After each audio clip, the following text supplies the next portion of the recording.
और 2014 का चुनाव आया। 2014 के चुनाव में यहां पर कैसी सरकार थी?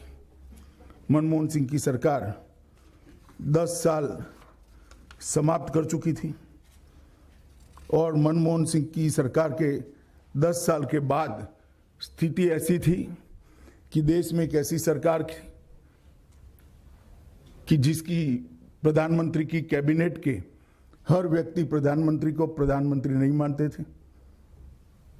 हर व्यक्ति अपने आप को ही प्रधानमंत्री मानता था।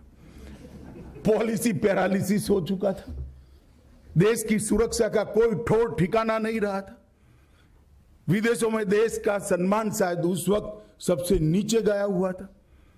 12 लाख करोड़ के घपले, घोटाले, भ्रष्टाचार, रोज एक नया भ्रष्टाचार, आंतरिक सुरक्षा के ढेर सारे सवाल खड़े हुए थे और ऐसे लगता था कि मानो कभी भी ये हमारी डेमोक्रेटिक सिस्टम कोलैप्स कर जाएगी।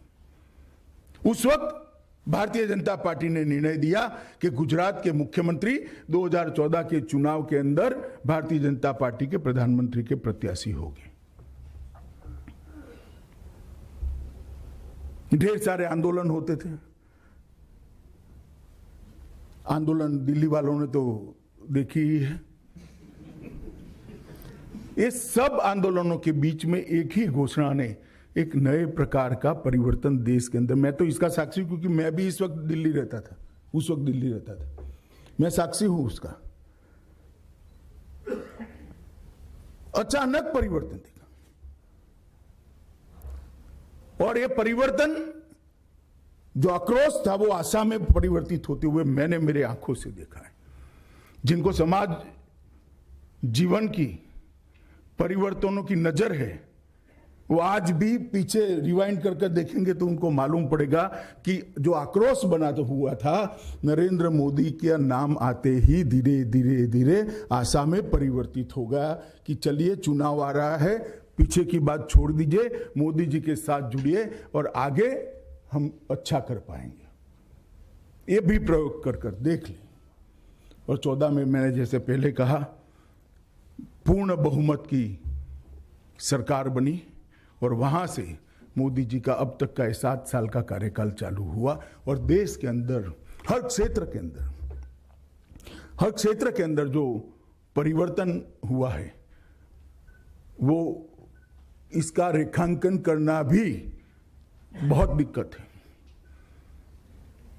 यहां बहुत सारे विद्वत जन बैठे हैं, ढेर सारे बड़े बड़े शब्द है, बड़े बड़े शब्द प्रयोग भी हम करते हैं, मगर मैं कहता हूं कि गवर्नेंस, रिफॉर्म, गुड गवर्नेंस, ये सारे जितने शब्द है वो किसी देश की समस्या को समाप्त नहीं कर सकते। कि देश की समस्या सिर्फ एडमिनिस्ट्रेशन नहीं है, देश की समस्या सिर्फ आर्थिक विकास नहीं है, देश के गौरव को भी संभालना है, देश की संस्कृति को भी आगे बढ़ाना है, देश की सुरक्षा को भी सुनिश्चित करना है। एक अलग प्रकार के दृष्टिकोण की जरूरत होती है और वो जन नेता में ही होती है, उस नेता में ही होती है वो जमीन से ऊपर आया है। गरीबों का दर्द समझने वाला आदमी चाहिए। आर्थिक सुधार तो हो सकता है मगर वो आर्थिक सुधार का केंद्र बिंदु क्या हो? अर्थतंत्र के अलग अलग पैरामीटर के ग्राफ हो क्या? ना, आर्थिक सुधार का केंद्र बिंदु देश का गरीब से गरीब व्यक्ति होना चाहिए, तभी जाकर हम देश का विकास करें। सफल शासन की परिकल्पना क्या है? वो कुछ सर्कुलर निकाल देगा, कोई सो कॉल्ड रिफॉर्म कर देगा, इससे सफल शासन होता है ना। मैं फिर से एक बार आगे भी कहा है, मैं ट्रोल हुआ हूं, मैं आज फिर से कहना चाहता हूं, नरेंद्र मोदी ने इस देश के पासपोर्ट की वैल्यू को बढ़ाया है, विदेश में देश का गौरव है। समग्र विकास का मतलब क्या है? देश की सुरक्षा को सुनिश्चित करना, छोटे से बच्चे से लेकर वयोवृद्ध व्यक्ति तक निश्चित हो जाए कि इस देश को कोई उंगली उठाकर देख नहीं सकता। इस प्रकार का व्यवस्था तंत्र खड़ा करना। कई बार हमले होते थे, उरी और पुलवामा में हुआ, दोनों बार, एक बार सर्जिकल स्ट्राइक और एयर स्ट्राइक करी और दुनिया भर के अंदर संदेश गया कि अब भारत की सीमाओं के साथ छेड़खानी नहीं हो सकती। और मित्रों, आप लोग इसको देशभक्ति की दृष्टि से देख सकते हैं, नरेंद्र मोदी के एक साहसिक कदम के रूप में देख सकते हैं, देश की सुरक्षा की दृष्टि से भी देख सकते हैं। एक बहुत महत्वपूर्ण बदलाव उस दिन हुआ। हमेशा इस देश की रक्षा नीति, वैसे तो रक्षा नीति थी ही नहीं, मगर हमेशा इस देश की रक्षा नीति विदेश नीति के शैडो में रहती थी। नरेंद्र मोदी जी ने रक्षा नीति और विदेश नीति को स्पष्टता के साथ अलग कर दिया। हम सबके साथ दोस्ती चाहते हैं, मगर हमारी सार्वभौमत्व पर कोई अतिक्रमण नहीं चलेगा।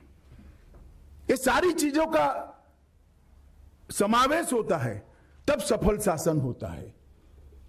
आर्थिक सुधार भी जरूरी है, गुड गवर्नेंस भी जरूरी है, गरीबी उन्मूलन भी जरूरी, मगर इससे सफल शासन की व्याख्या नहीं की जा सकती।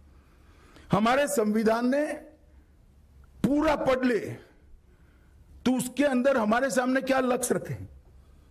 गरीब से गरीब व्यक्ति का जीवन स्तर को उठाकर ऊपर लाना, देश को सुरक्षित बनाना, देश को समृद्ध बनाना, देश को शिक्षित बनाना, हमारी संस्कृति को आगे बढ़ाना, देश को संस्कारित बनाना और देश के गौरव को दुनिया में ऊपर तक ले जाना।